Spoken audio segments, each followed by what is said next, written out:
Friends, I welcome you to my channel. Before listening to this story, I will ask you to like and subscribe. It is not difficult for you, but it is pleasant for me. And we're starting. Damn. Matt knew he had made the biggest mistake of his life, and now the owner of the firm he worked for wanted to see him immediately. He got up and headed for Dan Connor's office. His thoughts were racing. There was no way Dan could find out about it. As an accountant and general manager, only Matt saw the details of the company's transactions, and by the end of the month all accounts were balanced. Matt was sweating and feeling sick when he reluctantly knocked on the door. He reminded himself that Dan never checked the detailed accounts unless there were obvious discrepancies in the balance sheets. He was always more concerned with his designer suits, fast cars, and chasing women. Dan looked serious and nodded at the chair when Matt entered. Matt's illusion of safety was immediately shattered. I suppose I need to ask the question, how long have you been stealing from me? Matt's head began to spin. What? I have no idea what you're talking about. He continued to deny it until Dan provided transaction logs proving that a significant amount of money had spent some time in one of Matt's personal accounts before being returned to the company. He realized that he had been caught red-handed. I'm really sorry, Dan. I just needed a short-term loan until the company providing temporary loans got in touch. Otherwise, we would have lost the new house that Susan was counting on. I didn't steal it. I returned it as soon as I could and before the end of the month. I do not know how they qualify this, Matt, as theft or fraud, but you are facing jail. Even without that, you might lose your job.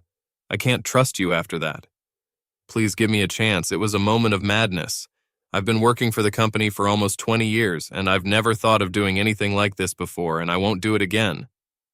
Dan stood and stared out the window, seemingly in deep thought. You and Susan have been my friends for a long time. I think that makes the situation even more frustrating. Did Susan know that you did this? Matt was surprised by the question. He thought about it. It was actually Susan's idea. She was so desperate not to lose the house that she suggested it, convincing Matt that no one would ever find out. Matt thought that Susan's involvement might mean that Dan wouldn't report it to the police, but he didn't want to involve her. And after a long pause, he said, No, she doesn't know. It was my idea. Dan seemed surprised by Matt's answer, but ignored it. I need time to think about it, Matt. I'm not sure what the best thing to do is. Go home. Don't come back until the end of the week. I'll make a decision on Friday. All the way home, Matt couldn't figure out how Dan found out about this, because no one had ever looked at the deals, and Dan, of course, didn't deal with the details. He was most concerned about which option Dan would choose. None of them were very attractive, but the shame of the court case and imprisonment threw him into a blind panic. He knew Susan wouldn't be waiting for him. Looking at their new house, he deeply regretted ever buying the damn thing. He suddenly remembered all these stories in which a guy comes home early in the morning and discovers that his wife is having an affair.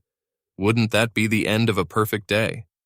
Fortunately, when he entered the kitchen, Susan was as bright, sunny, and fully dressed as usual.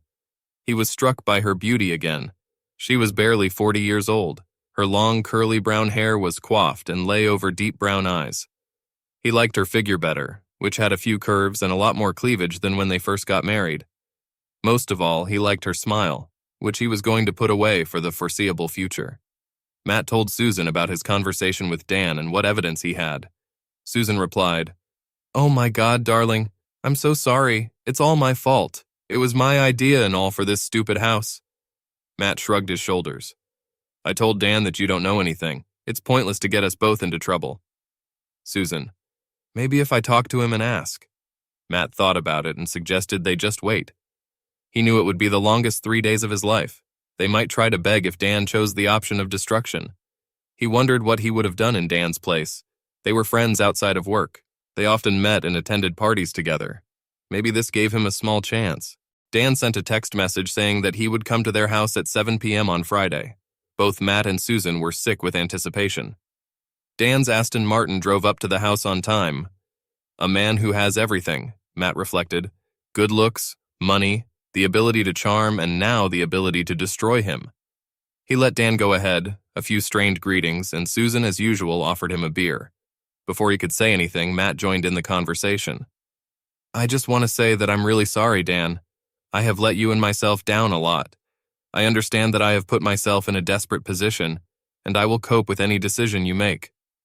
Dan smiled strangely. "I really hope that's true, Matt."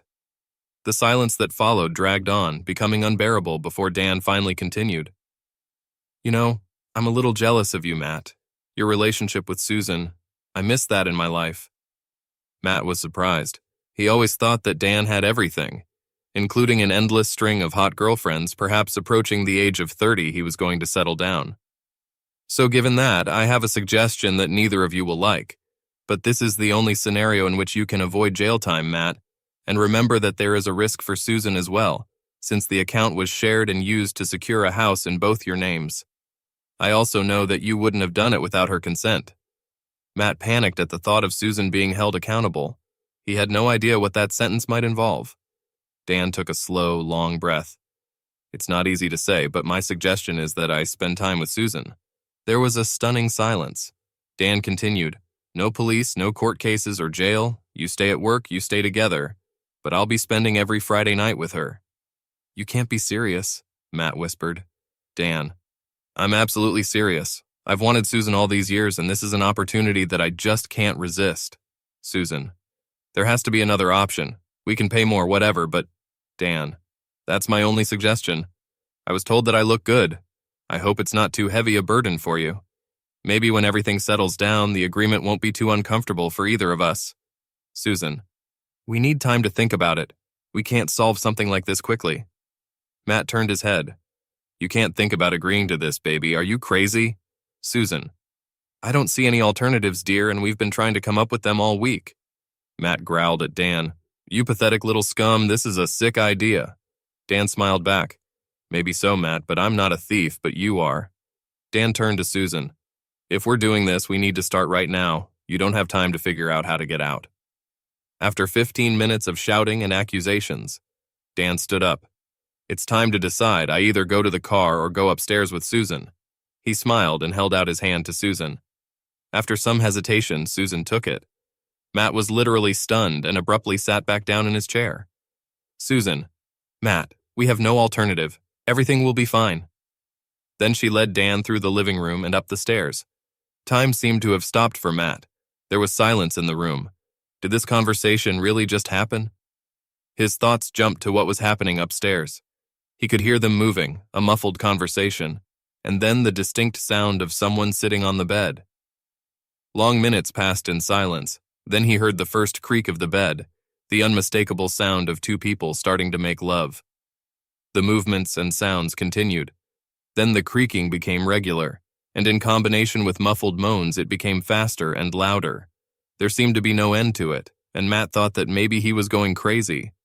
Matt felt ashamed and guilty. He wiped his cheeks and eyes, expecting Dan and Susan to come back downstairs. But again, there were muffled conversations and some movement. After a long silence, Matt stood up, thinking he should check if Susan was okay, when he heard something again, the creaking of the bed. He walked to the bottom of the stairs and heard something else, including snippets of Dan's conversation. "That's it, baby. You're going to ride this time." However, the most discouraging sound was Susan's rather constant whimpering, which was sometimes interspersed with the words "yes" and Matt had to get out of the house. He hurried out and walked aimlessly down the street. Was Susan really enjoying it, or was she putting on a show for Dan? He began to wonder how vigorously she had objected to the idea. He was not indifferent to the fact that Dan was 10 years younger than him and handsome. By the time he reached the park, his thoughts had changed. Susan was doing this to keep him out of jail.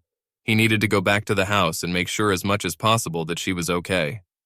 Aston Martin was still there, but the house was quiet when he entered. He went into the kitchen and got a beer. When he turned around, he saw Susan in a short robe behind him. They looked at each other, both confused, before Matt could say, "Are you okay?" Susan smiled faintly. "Yes, thanks for asking." Matt shrugged his shoulders. "At least it's over." Susan looked uncomfortable and replied, "Actually, he wants to do it again. He was thirsty, so I came for a beer and wanted to check on you." "God, he probably saved it for you." Susan, "Why don't you go to the lair? It'll be easier for you there. Maybe quieter. Let's see if you can think of a way out of this." Matt stayed in the room for another hour and had made no progress in finding a solution when he heard footsteps coming down the stairs. He went out into the hall and saw Dan suppress a smile before breaking the awkward silence. Look, I know this isn't easy for you, Matt. I promise to treat Susan with full respect, and I can't help but thank you for letting me spend time with her. I hope that it will be easier for you, and of course, work issues will remain between us. Matt replied, Don't thank me, you left us no choice. Dan and Susan both looked awkward. It was obviously time for him to leave. To Matt's surprise, when Dan was saying goodbye, Susan kissed him. It wasn't a flaming kiss, but it was on the lips and lingered for a second. Matt didn't have time to say anything before Dan left. He looked at Susan. What the hell was that? Susan realized that she had made a mistake. What? Oh, it was just a kiss goodbye. No, it's not easy. It was a sign of affection. I think you had a good time, and I shouldn't have been so worried. Susan got angry. I can't believe that your boss just used me 3 times thanks to your actions, and you're worried about a goodbye kiss. Matt. It was supposed to be a deal. An agreement. Susan. Probably a little, but not much. Matt. Great. First a few times, then I hear that you like it, and now the caresses. In response, Susan became furious. It's not like that. Everything I do is aimed at keeping us out of jail. I'm going to have to be willing and make sure he enjoys it. Besides, I can't help but moan if he's busy doing this to me. It's not really a voluntary reaction that I can control. We'll both have to get used to it. If I can get through this, then you have to find a way to deal with it. That last remark knocked all the energy out of Matt. Despite his doubts about her actions, Susan made the sacrifice, not him. She could have just walked away, and then where would he be? Probably in prison. Matt couldn't be in the master bedroom knowing what had happened there. So they slept in the guest room, huddled together. Susan fell asleep quickly, undoubtedly exhausted. Matt did not close his eyes. His mind was in constant turmoil, desperately trying to think of a way out of this hell. It seemed that they hardly spoke for the next week. The only topic of conversation was how to get out of a difficult situation. Matt came up with various plans, most of which were useless. Even when he came up with a viable solution, Dan seemed to be ahead of him. One of them included the idea of destroying all the evidence, only to find out that Dan had deleted his access to backups and claimed that he had saved all financial data in a new secure cloud system. Eventually, the following Friday came, and Dan sent a text message saying that he intended to invite Susan to dinner, under the pretext that it would be easier to deal with the situation. Matt wasn't sure if it was easier. On the one hand, dating was more like a relationship. On the other hand, it meant less time in bed with Susan. As it turned out, he got the worst of both options. Susan looked very depressed about the idea of a date, but she prepared herself anyway. Matt thought she had put in too much effort and looked too good when Dan came to pick her up. Watching her being bundled into Dan's Aston Martin in a little black dress and stilettos was heartbreaking. The following evening was even worse. He sent Susan numerous messages asking if she was okay. Each time he received a short reply saying that she was fine, just having dinner or just drinking. Eventually, they returned at 10 p.m. Dan hugged Susan as they entered the house. They were both laughing and seemed to be in a good mood. Matt looked around. Susan seemed to be having too much fun again and was pretty drunk. We never agreed that it would be a date. Dan replied, Relax, Matt, it was just dinner and drinks between friends. If it's going to be awkward, maybe we should get up right away. Matt growled, What do you mean, immediately? Dan's smile returned. We agreed on every Friday, Matt, so tonight I'll sleep with Susan, and I'm sure you can handle the spare room.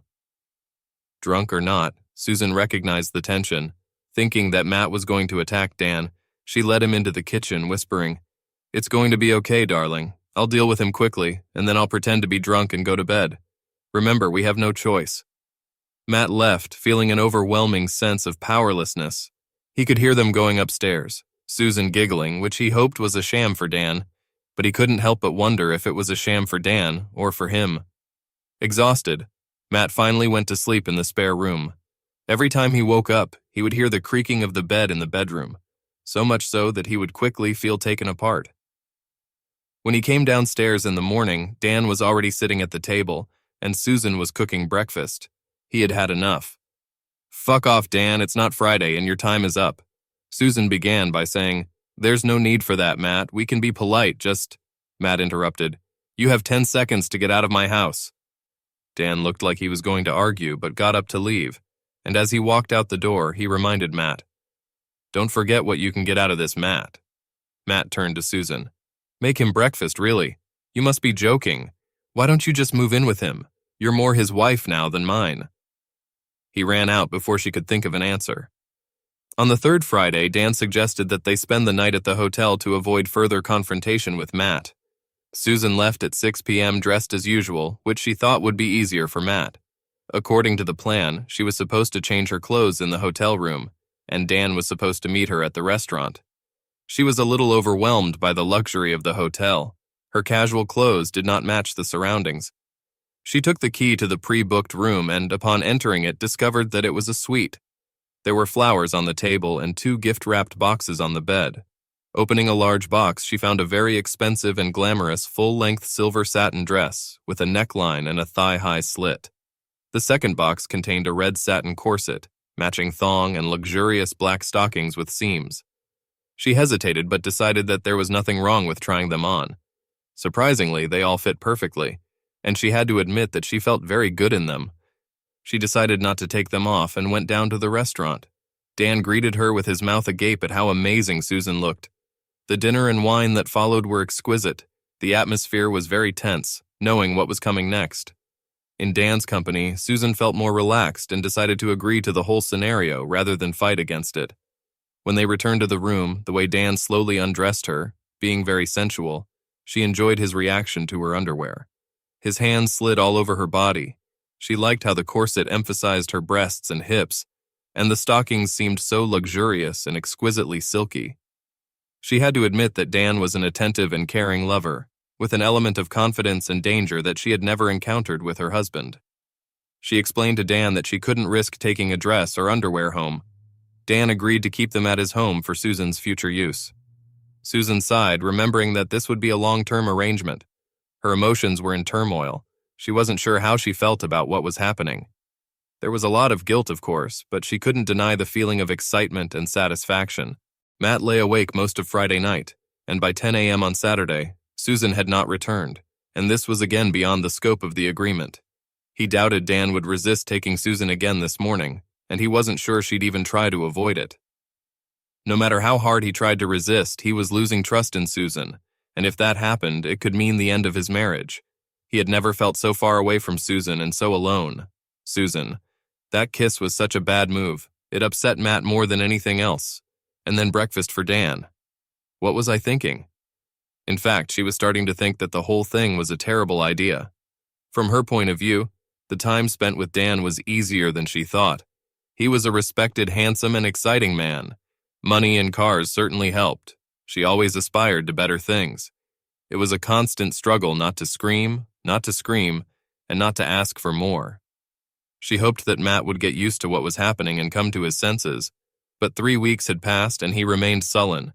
They also did not make love, which she desperately wanted to fix. She loved him so much and regretted the situation they were in now. She was trying to tell Matt that she was coping and he shouldn't feel guilty. Then she said that Dan treats her well. Matt looked defeated and lost, his constant encouraging presence in her life becoming a distant memory. When he arrived at work on Monday, Dan informed Matt that he needed to attend a training event out of town on Wednesday and Thursday next week.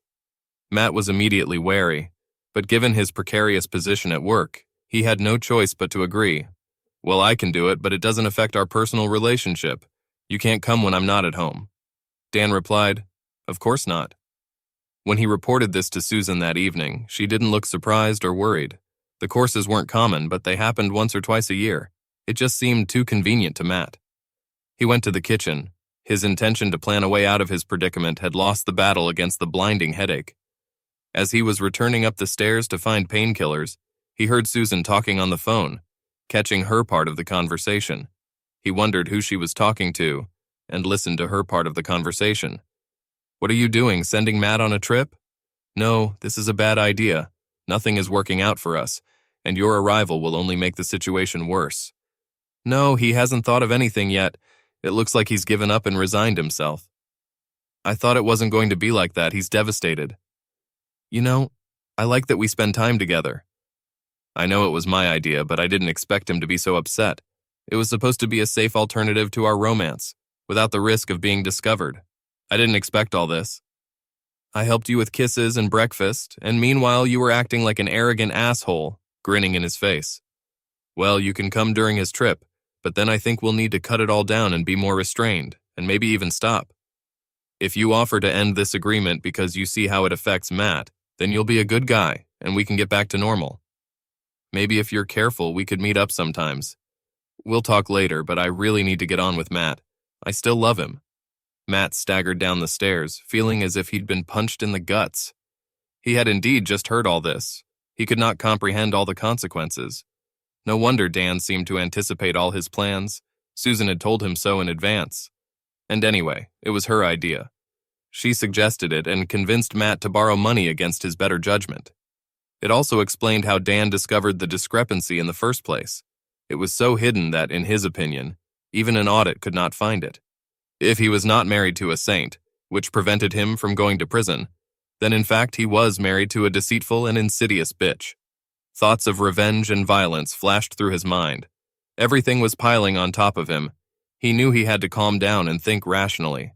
He needed a plan, preferably one that would make them feel his anxiety.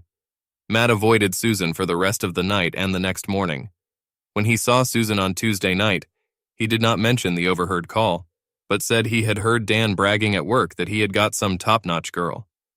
Matt kept saying that he could only pray that he didn't mention Susan by name. Matt left early Wednesday morning for a trip, and Susan said she loved him.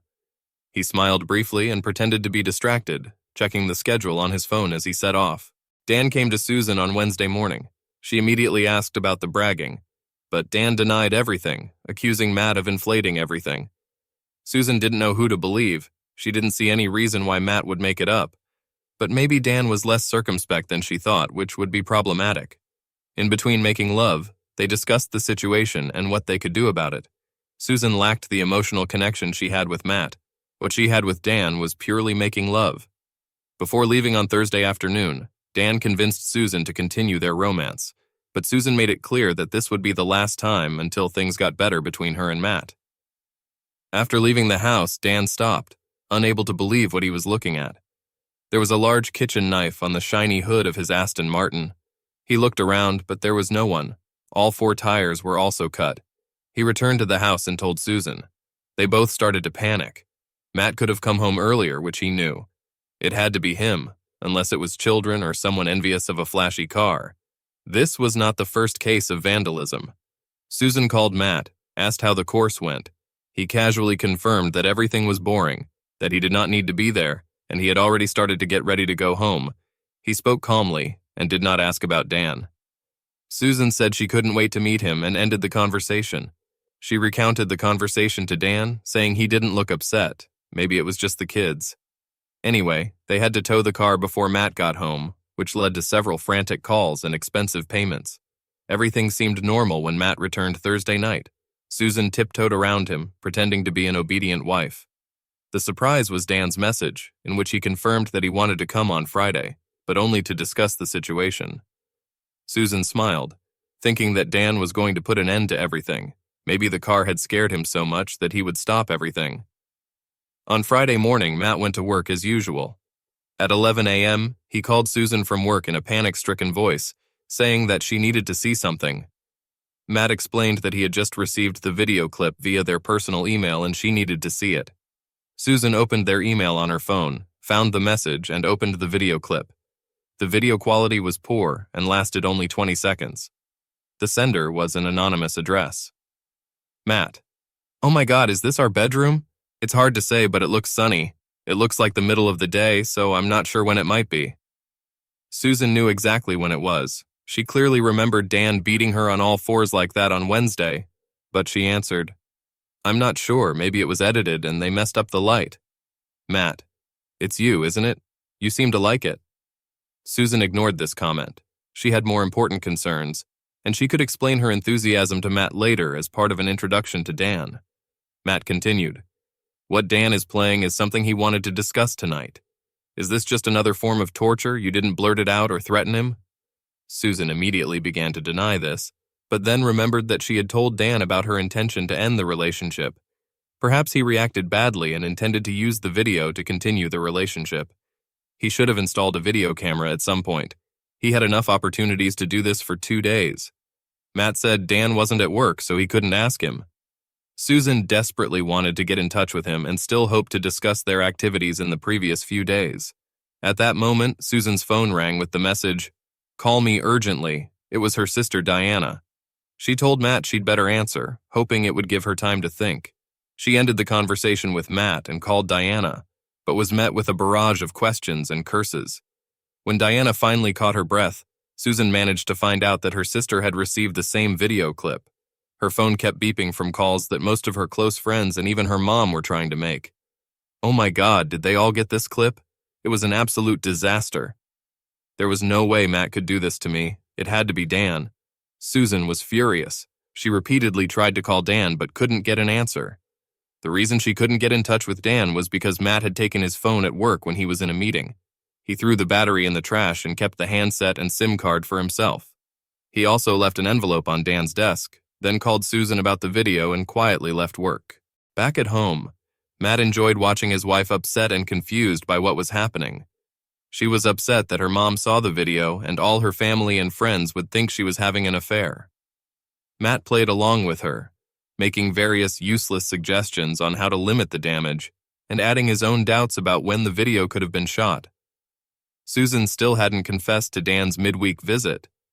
Susan. How could everything go so terribly wrong? She never thought about romance until she got drunk at a party and started flirting with Dan too much. He was handsome, attractive, and clearly interested. After that night, he often came to her mind. In a few weeks, she managed to convince herself that she deserved some excitement, but did not dare to risk her marriage with Matt. She saw her friend's marriage break up after a similar affair was discovered, but she was always smart and believed that her plan was a reasonable way to avoid all the pitfalls associated with discovering an affair. After all, how could Matt discover what he already knew? Working out the details became a difficult task, and it was all part of the excitement. From her point of view, it was a wonderful agreement, but she never thought about how it would affect Matt. Now she was in a lot of pain. Everyone liked Matt, and everyone knew that she had cheated on him. She dreaded trying to explain how to get out of the situation. No one would ever believe that Matt knew about her bed with Dan. But none of that mattered as long as she could convince Matt that it wasn't her fault. Dan's screeching tires announced his arrival at Matt and Susan's house. He was met by Susan, who tried to attack him. Matt did nothing to stop her, noting the impressive scratch on Dan's cheek. In the end, Dan managed to pin Susan against the wall for long enough for her to talk. Dan had heard about the video, but insisted that he had not filmed or sent it. Susan got angry. But if it wasn't you, then who? Matt started laughing. Then it's probably me. Susan and Dan looked dumbfounded. Dan was the first to pick up. So you found out about our meeting this week? Matt. Alas, yes. Susan began to try to justify this as a continuation of the arrangement. Once again, Dan caught all the effects of the video. He knew that they had discussed the whole situation and suspected that Matt had recorded everything on tape. He tried to smooth things over a bit. I'm really sorry, Matt. I just couldn't resist Susan. I never wanted it to hurt you so much. I made a big mistake in judgment and just got carried away. I will terminate the contract and will not pay attention to financial violations. Matt. That's so sweet of you, but I'm afraid it's too late. You'll find my resignation letter on your desk. Susan cut in. You can't, Matt. How are we going to pay for the house? Matt. Don't worry about it, honey. It's going to be for sale tomorrow. Dan jumped up. No need, Matt. We can put this in the past. I really need you at the firm. You know the business and the customers from the inside. Matt smiled. I think it's true. Maybe that's why your main competitor offered me a job. I suspect that some, perhaps even most of the clients will move in with me. You owe me more vacation days than the 4-week notice period, so I'm not coming back. Dan's fake smile faded, and Matt continued.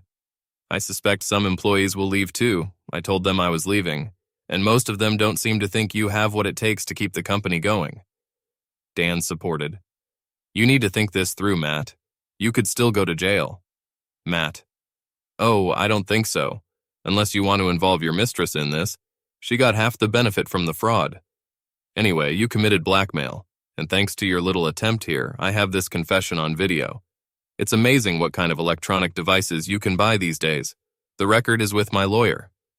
In addition, you may find that some of your files were mistakenly deleted, and I know that you did not do a remote backup. It's good to have colleagues who enjoy working with you, but I guess you don't know about it. Dan chuckled. This record will never be presented in court. Matt replied, funnily enough, my lawyer said the same thing, but I can use it for other purposes, and by the time everything is settled, you will already be out of business. On the other hand, my new firm might want to buy you out. I've heard that their new chief operating officer is a decent man. Susan realized that compared to Dan, his business and money were under serious threat. She decided to blame it all on Dan. Dan listened in disbelief as Susan began the impressive game of the offended woman. I love you, Matt. It was all Dan's idea. He made me do it. I admit I got confused and a little carried away, but I was just doing it to save you from jail. I had no choice, and because of that my life collapsed. Please, Matt. I love you. Dan muttered, You're a two-faced lying fool. Matt smiled at the apt description. Ah, my dear loving wife. In addition to the video, you overlook the fact that I overheard you on the phone admitting that all this was your idea. A rather elaborate and cruel cover for an affair. You'll find the divorce papers in an envelope in the kitchen drawer.